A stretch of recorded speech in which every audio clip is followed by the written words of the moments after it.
Hello students, आज हम class 10th का chapter number 3 basic HTML elements का सेकंड पार्ट स्टार्ट करने जा रहे हैं। लास्ट पार्ट में हमने HTML के बारे में पढ़ा था कि HTML का स्ट्रक्चर वगैरह क्या होता है। इस सेक्शन के अंदर हम HTML के जो टैग्स वगैरह हैं उनके बारे में पढ़ेंगे। तो पिछले लेक्चर में हमारा एक टॉपिक छूट गया था, उस टॉपिक को हम पूरा कर लेते हैं। तो आज हम स्टार्ट करते हैं HTML elements types of body section. कह रहा है कि there are two basic categories of HTML elements use in the body section. कह रहा है कि जो बॉडी सेक्शन है उसके अंदर मेनली टू टाइप्स की जो हैं बेसिक कैटेगरीज होती हैं। एक तो होती है ब्लॉक लेवल कैटेगरीज एलिमेंट्स और दूसरा होता है टेक्स्ट लेवल एलिमेंट्स। जो ब्लॉक लेवल एलिमेंट होते हैं ये क्या करते हैं, फुल विड्थ अवेलेबल, ये क्या करते हैं, फुल विड्थ को क्या लेते हैं, टेकअप करते हैं। जितनी भी विड्थ पड़ी होती है उस सारी को क्या करते हैं, टेकअप करेंगे। और ये क्या हमेशा होंगे, बिगिन न्यू लाइन, नई लाइन से स्टार्ट होंगे। कुछ एलिमेंट्स जैसे हैं, टैग्स हैं, पैराग्राफ टैग हो गया, हेडिंग टैग हो गया, हॉरिजॉन्टल रूल और सेंटरिंग। और जो टेक्स्ट लेवल एलिमेंट्स होते हैं use to markup the bits of text including changing the text appearance और क्रिएटिंग हाइपरलिंक। मेनली किस लिए यूज़ होते हैं ये, एक तो टेक्स्ट की अपीयरेंस को चेंज करने के लिए और एक हाइपरलिंक क्रिएट करने के लिए यूज़ किए जाते हैं। इसके कुछ एग्जांपल्स हैं जैसे ये bold, B, italic, line break. उसके बाद हमको बताया गया इसमें let us compare the basic document structure of HTML5 with HTML4। तो HTML4 और HTML5 में क्या डिफरेंस है, देखिए HTML 4.0 के अंदर देखिए सिंपल क्या है, HTML से स्टार्ट हो रहा है, जबकि HTML 5.0 से स्टार्ट हो रहा है डॉक टाइप HTML से। उसके बाद HTML 4.0 में तो हेड आ गया, बट यहाँ पे क्या आ रहा है, HTML लैंग्वेज इंग्लिश। इस साइड में क्या है, टाइटल, वहाँ अब हेड आया है। तो देखिए कुछ डिफरेंसेस हैं यहाँ पे, मेटा कैर सेट UTF-8, इस साइड में कुछ भी नहीं, बट इस साइड कुछ भी ऐसा नहीं है। देखिए उसके अलावा देखिए यहाँ पे बाकी सब कुछ सेम मिलेगा आपको, 3-4 चीज़ें ही डिफरेंस मिलेंगी इसके अंदर। बाकी सेम है, लास्ट में बॉडी क्लॉज है दोनों में और HTML क्लॉज है।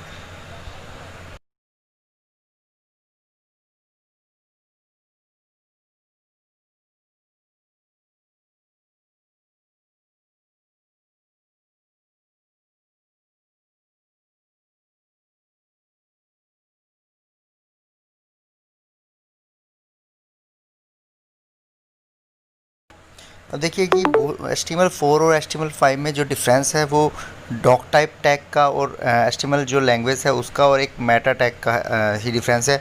तो यहाँ पे डॉक टाइप होता क्या है, कह रहे कि doc type declaration is include at the beginning of HTML document. The doc type declaration is not an HTML tag, rather it is an instruction to web browser to indicate what version of HTML is used in the document. In order to create an HTML5 document, the tag should be written as doctype HTML।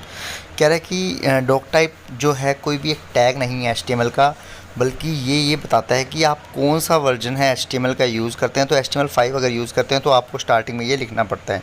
आगे है HTML lang equal to EN tag. कह रहा है कि notice the style of writing the HTML tag in HTML5। Here we have include language attribute of HTML tag that specify the language use in the document. Usually the web pages are written in English language. However, other languages are also used nowadays to design web pages. For example, lang D stands for German, lang HI stand for Hindi. तो जो HTML5 है उसके अंदर अगर language define करनी है तो इस तरह से हम कर सकते हैं। आगे किसमें डिफाइन किया हुआ था, मेटा टैग। तो देखिए मेटा टैग क्या होता है, the meta elements can be use to include name value pairs describing properties of HTML document. अब मेटा एलिमेंट्स में क्या होते हैं, नेम और वैल्यूज़ पेयर्स को डिस्क्राइब किया जाता है उसकी HTML की डॉक्यूमेंट की प्रॉपर्टी को डिफाइन करने के लिए, जैसे कि उसका ऑथर कौन है, एक्सपायरी डेट क्या है, लिस्ट ऑफ कीवर्ड्स या डॉक्यूमेंट वगैरह। The meta tag is used to provide such additional information. This tag is an empty element and does not have a closing tag। ये कह रहा है कि एक empty element होता है, इसका कोई भी closing tag नहीं होता, but it carries information with its attribute। But ये क्या करेगा, अपने एट्रीब्यूट की इंफॉर्मेशन को क्या करता है, कैरी करके रखता है। You can include one or more meta tags in your document based on what information you want to keep in your document. कह रहा है कि यू कैन, आप एक से ज़्यादा मेटा टैग्स को भी इंक्लूड कर सकते हैं अपने डॉक्यूमेंट में, बट ये पता होना चाहिए क्या इंफॉर्मेशन आप उसके अंदर लगा रहे हैं। In general Meta tags do not impact physical appearance of the document. So from the appearance point of view it does not matter if you include them और नॉट। कह रहा है कि फ़िजिकल व्यू जो है उसमें इसका कोई भी, अब फिजिकल अपीयरेंस में इसका कोई पार्ट नहीं होता। अगर आप इसको यूज़ भी करें तो इससे हमारी फिजिकल अपीयरेंस पे कोई भी फ़र्क नहीं पड़ेगा। आगे charset attribute of meta tag is used in is new in HTML5 and used to specify the character encoding for the HTML document. Here UTF-8 indicate the use of English language. कह रहा है कि कैर set जो है एक नया है HTML5 के अंदर, जो करेक्टर एनकोडिंग को दिखाता है, और उसके अलावा UTF-8 जो है वो ये इंडिकेट करता है कि हम इंग्लिश लैंग्वेज को इसके अंदर यूज़ कर रहे हैं। तो देखिए दोनों HTML4 और HTML5.0 दोनों की जो आउटपुट है वो सेम ही है।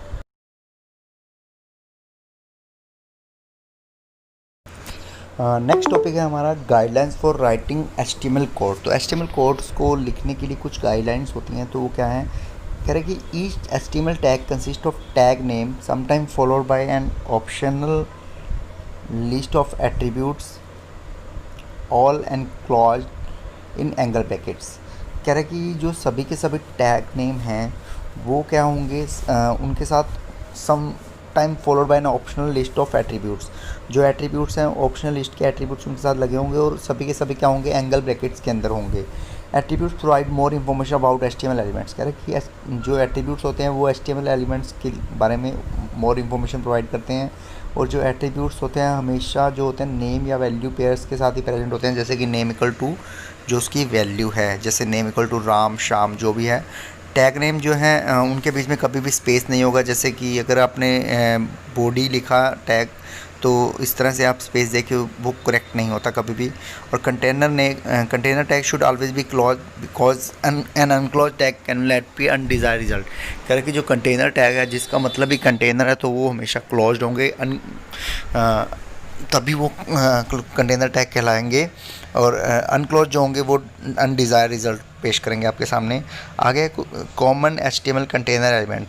तो जो कुछ कॉमन HTML कंटेनर एलिमेंट्स हैं वो पढ़ते हैं हम, जिनको हम बॉडी टैग के अंदर यूज़ करते हैं। सबसे पहले हेडिंग टैग्स। हेडिंग टैग्स जो होते हैं वो हेडिंग्स के लिए यूज़ किए जाते हैं, और हेडिंग टैग 6 होते हैं, H1 H2 H3 H4 H6। तो मेनली जो हेडिंग टैग है जो बॉडी के अंदर यूज़ किया जाता है, जो H1 है वो मेन हेडिंग होती है, सबसे बड़ी हेडिंग के लिए यूज़ किया जाता है H1। इसका जो साइज़ होता है सबसे बड़ा होता है, H2 उससे छोटा, H3 उससे छोटा, H4 उससे छोटा और H5 उससे छोटा है, H6 सबसे छोटा साइज़ होता है। देखिए यहाँ पे एग्जांपल भी दिया हुआ है, HTML head title using heading style title clause head clause body start H1 H2 H3 H5 H6। इसके बाद यहाँ पे इन सबको क्लोज कर रखा है, और body close HTML close. Side में देखिए इसका रिजल्ट दिखाया हुआ है, कीप्स लर्निंग। ये जो H1 वाला है सबसे बड़ा है, और H6 वाला देखिए सबसे छोटा हेडिंग्स है। पी टैग के अंदर करेंगे presenting the text in paragraph makes the document appears more organized and attractive as it becomes easy for the user to move directly to a specific paragraph on a web page. In generally, when you break the text into paragraph, you may not think much about them as it happens when you press the enter key. क्या कह रहा है कि अगर आपको paragraph बनाना है तो आप किसका यूज़ करेंगे, पी टैग का यूज़ करेंगे। तो अब कोई भी टेक्स्ट को अगर पैराग्राफ के अंदर आपको चेंज करना है तो आप क्या करेंगे, पी टैग से उसको स्टार्ट करेंगे, टेक्स्ट राइट करेंगे, देन पी टैग को क्या कर देंगे, क्लोज कर देंगे। और उस पैराग्राफ को अगर आपने अलाइनमेंट देनी हो तो आप अलाइन एट्रीब्यूट्स यूज़ कर सकते हैं। जैसे यहाँ पे अलाइन एट्रीब्यूट दे रखे हैं कौन कौन से, p align equal to right, p align equal to left, p align equal to centre, p align equal to justify. तो यहाँ पे अलाइन क्या है, एट्रीब्यूट है, और जो सामने उसकी वैल्यू लिखी है राइट लेफ्ट सेंटर, ये सारे क्या हैं, इसकी वैल्यूज़ हैं। तो यहाँ से आपको एट्रीब्यूट और उसकी वैल्यू का भी पता लग रहा होगा। नेक्स्ट है सेंटर टैग। अगर आपको पूरे के पूरे टेक्स्ट को क्या करना हो, सेंटर में करना हो तो आप किसका यूज़ करेंगे, सेंटर टैग को यूज़ करेंगे। सेंटर टैग से आप टेक्स्ट को, इमेज को, टेबल्स को, कुछ भी किसी को भी सेंटर में करना हो, प्लेस करना हो तो आप सेंटर टैग का यूज़ कर सकते हैं। यहाँ पे एग्जांपल दे रखा है एक, p align equal to centre be thought of the day. तो आप देखेंगे यहाँ पे थॉट ऑफ द डे क्या आ गया, बिल्कुल सेंटर में आ गया। सेम एज पैराग्राफ का दिया हुआ है, तो पैराग्राफ को जस्टिफाई किया हुआ है।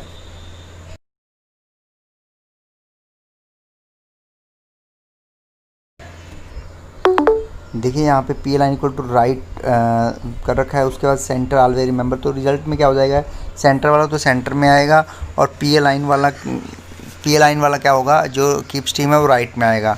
उसके बाद नेक्स्ट टैग है जो वो है कमेंट टैग। कमेंट टैग देखिए इस तरह से राइट किया जाता है। कमेंट टैग में क्या होगा, अगर आपने क्या करना हो, कोई भी कमेंट राइट करना हो आपके प्रोग्राम के अंदर, जो कोडिंग है उसमें आप इस तरह से कमेंट टाइप को राइट करेंगे। आप ये ब्रैकेट्स का यूज़ करेंगे, फिर ये जो आपको दिखाई दे रहे हैं, सिंटैक्स इनका यूज़ करेंगे, बीच में टेक्स्ट लिखेंगे जो भी आपको कमेंट देना है। इसके अलावा आप कमेंट लिख कर भी क्या कर सकते हैं, कमेंट डाल सकते हैं। कमेंट लिख कर टेक्स्ट डालेंगे, उसके बाद कमेंट को क्लोज कर देंगे। इसका एग्जांपल देखिए, नीचे दिखाई दे रहा होगा आपको। बॉडी के बाद देखिए यहाँ पे कमेंट टैग दिया हुआ है, उसके बाद लिखा हुआ है this text will be not be displayed in the browser. तो ये सारा का सारा जो भी है इसके अंदर लिखा हुआ है, आपको जब रिज़ल्ट शो करेंगे वहाँ पे कुछ भी शो नहीं करेगा। तो कमेंट क्या होता है, ओनली किस लिए होता है, कोडिंग के टाइम यूज़ करते हैं, ताकि अगर कोई नया डेवलपर उसको यूज़ कर रहा है तो उसको में पता लग जाए कि भी क्या उसके अंदर उसने करना है, चेंज कहाँ पे करना है, क्या चीज़ उसने डाल रखी है। नेक्स्ट टैग है बी टैग। तो बी टैग मेनली किससे होता है, अगर आपको टेक्स्ट को क्या करना हो, बोल्ड करना हो, तो बी टैग बी से स्टार्ट होता है, उसके बाद उसमें टेक्स्ट लिखा जाता है और देन वो क्लोजिंग बी से क्लोज हो जाता है।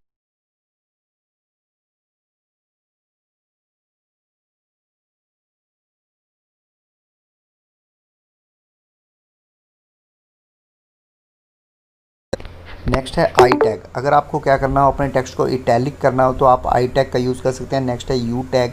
अगर आपको कोई भी टेक्स्ट के अंदर आपको क्या करना हो, अंडरलाइन लगानी हो, तो आप यू टैग का यूज़ कर सकते हैं। जो ये यू टैग है वो क्या है, इसके ऑन और ऑफ टैग दोनों होते हैं, क्लोजिंग और ओपनिंग टैग।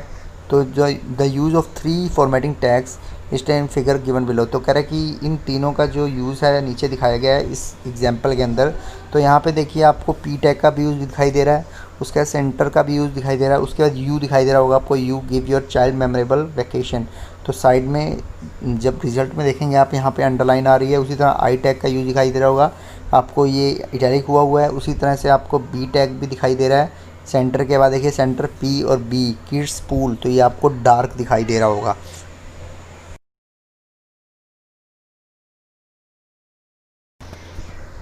उसके बाद देखिए सब टैग। सब टैग क्या होता है, आपको क्या करना हो, सबस्क्रिप्ट टेक्स्ट को क्या करना हो, सबस्क्रिप्ट फॉर्मेट में लिखना हो। सबस्क्रिप्ट फॉर्मेट कौन सा होता है, दो तरह के फॉर्मेट होते हैं, एक सबस्क्रिप्ट है, एक सुपरस्क्रिप्ट होता है। अगर आपको अपने टेक्स्ट को क्या करना हो, सबस्क्रिप्ट फॉर्मेट लिखना हो, तब तो आप एसयूबी का यूज़ करेंगे सबको, और टेक्स्ट को लिखेंगे, उसके बाद सबको क्लोज कर देंगे। और सुपरस्क्रिप्ट में लिखना हो तो आप क्या करेंगे, SUP का यूज़ करेंगे और क्लोज कर देंगे। सब में तो क्या होता है, मान लीजिए आपने लिखना है H2O। H2O क्या होता है, पानी होता है। H के बाद 2 उसके पैर में जाए तो उसके लिए आप सब का यूज़ करेंगे। और सुपर में क्या होता है, वो उसके ऊपर चला जाता है। जैसे कि आपको लिखना हो ए का स्क्वायर, तो ए का स्क्वायर बनाना है तो वहाँ पे SUP का यूज़ करेंगे। इसका एक एग्जांपल समझाते हैं, उससे आपको समझ आएगा।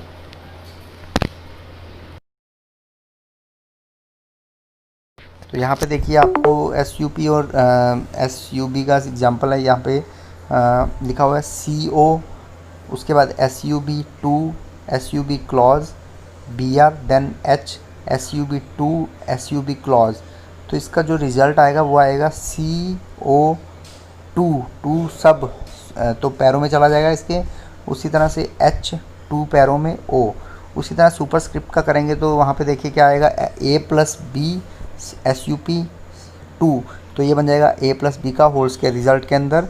उस तरह से SUP को बंद कर दिया, इक्वल टू में SUP A का स्क्वायर, SUP को बंद, प्लस में B SUP B का स्क्वायर। तो इसका रिज़ल्ट जो देखिए नीचे दिखाई दे रहा होगा आपको, CO2 H2O, और उसके बाद है A+B का होल स्क्वायर प्लस A का स्क्वायर प्लस B का। ये सब कुछ इसके SUP और SUB का यूज़ करने के बाद ये आपके रिज़ल्ट में आ जाएंगे। नेक्स्ट टैग है प्री टैग। तो प्री टैग क्या होता है कि the web browser ignores the spaces and lines within the text while displaying it on the web page to retain the spaces of the text or displaying the pre-formatting space. Pre-tag is used. Type pre-tag before the text and at the end of it pre. कह रहा है कि the web browser ignore the space and the lines within the text while displaying it on a web page. कह रहा है कि जब आप pre-tag का यूज़ करेंगे, प्री टैग मतलब होता है प्री फॉर्मेटेड, पहले से ही क्या होता है सब कुछ फॉर्मेटेड होगा, तो आप प्री टैग का यूज़ करेंगे तो इसमें जो पहले से सब कुछ टेक्स्ट वगैरह इसमें यूज़ किए होंगे उन्हीं को वो लेगा अपने आप ऑटोमेटिकली।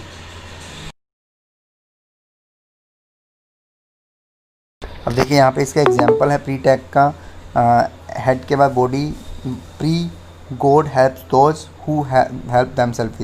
अब पोइम्स वगैरह लिखने के लिए इसका मेनली यूज़ किया जाता है। यहाँ पे अपने आप ऑटोमेटिकली क्या किया इसने, स्पेसिस वगैरह जो हैं और नेक्स्ट लाइन वगैरह में अपने आप जैसे लिखा वैसे ही रिज़ल्ट आया। बट अगर आप प्री का यूज़ नहीं करेंगे तो ये जो दोज के बाद हु हेल्प है इसके साथ ही आ जाएगा, क्योंकि यहाँ पे हमने बी आर टैग का यूज़ नहीं किया जो नेक्स्ट लाइन में लाने के लिए यूज़ करते हैं। बट अगर हमने प्री टैग का यूज़ किया है तो ये जो स्पेस और लाइन हम जो देंगे वो ऑटोमेटिकली आएगी इसके अंदर। नेक्स्ट है फ़ॉन्ट टैग। तो फ़ॉन्ट टैग क्या होता है, मेनली आपके फ़ॉन्ट को ब्यूटीफाई करने के लिए हेल्प करता है। फ़ॉन्ट के कुछ एट्रीब्यूट होते हैं, पहला है फेस एट्रीब्यूट।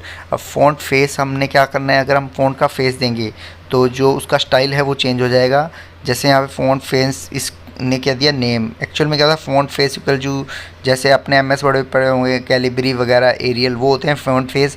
जैसे यहाँ पे एग्जांपल दिया हुआ है, फ़ॉन्ट फेस इक्वल टू में ल्यूकिडा हैंड राइटिंग। उसके बाद जो भी आप राइट करेंगे, जैसे life is like a song, तो वो ल्यूकिडा हैंड राइटिंग के अंदर ही आएगा। ये इसका एट्रीब्यूट था। उसके बाद है चेंजिंग अल्टरनेट फ़ॉन्ट फेस। अगर आपको क्या करना है, इसका अल्टरनेट फ़ॉन्ट फेस चेंज करना है तो कैसे करेंगे, the font face that you use on your web page must be installed on computer. If the specified font is not available on the your system then the browser display the default font Times New Roman. कह रहे कि अगर आप क्या करते हैं, जो font आपने दिया वो होना चाहिए आपके कंप्यूटर के अंदर, अगर वो नहीं है तो ऑटोमेटिकली क्या उठाएगा, ये टाइम्स न्यू रोमन को उठाएगा।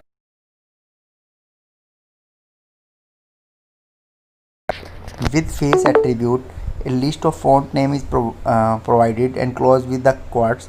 The browser first find out whether it supports the font name in the list or not. If the browser does not support that font, then the next font name is considered. If the web browser support the next font face, it will be displayed. However, if the browser support none of the font face, then the text will display in default font. वही बात कह रहे हैं कि अगर वो font face उसके अंदर होगा जो हमने डाला है तो वो उठा लेगा, अगर नहीं उठाएगा तो वो फिर ऑटोमेटिकली बाय डिफ़ॉल्ट जो फ़ॉन्ट फेस होगा उसको उठा लेगा। जैसे यहाँ पे दिया हुआ है font face equal to Calibri, Cambria, Arial, तो ये सारे के सारे फ़ॉन्ट फेस है। साइज़, अगर साइज़ आपको क्या करना है, फ़ॉन्ट का साइज़ सेट करना हो, जैसे कि यहाँ पे इसका सिंटेक्स दिया है font size equal to value, उसकी वैल्यू जो भी आप देंगे उतना आपका फ़ॉन्ट का साइज़ सेट हो जाएगा। उसके बाद नेक्स्ट आ जाता है कलर। आपको क्या करना हो, टेक्स्ट का कलर सेट करना हो, जो कलर आपको देना है, तो उसके लिए आप क्या यूज़ करेंगे, कलर एट्रीब्यूट का यूज़ करेंगे। The colour attribute change the colour of the text. The colour of the text can be set by specifying the name of the colour and also be given hexadecimal colour. आपको अगर colour देना है text का, या तो आप नाम लिख सकते हैं रेड ग्रीन ब्लू। अगर नाम नहीं देना, आपको हेक्सा डेसिमल कलर कोड्स की वैल्यू पता है तो आप वो भी दे सकते हैं इसके अंदर। वो वैल्यूज मैं अभी आपको शो करता हूँ।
तो बच्चों ये आज हमें इतना ही करना है ये टॉपिक।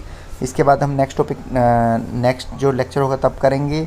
तो ये चैप्टर जो है सारा का सारा प्रैक्टिकल बेस्ड चैप्टर है। जब तक आप इसको कंप्यूटर पे नहीं करके देखेंगे तब तक ये आपको नहीं आएगा।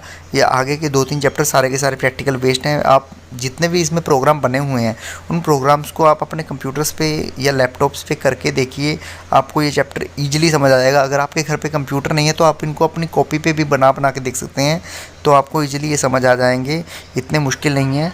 थैंक यू बच्चों।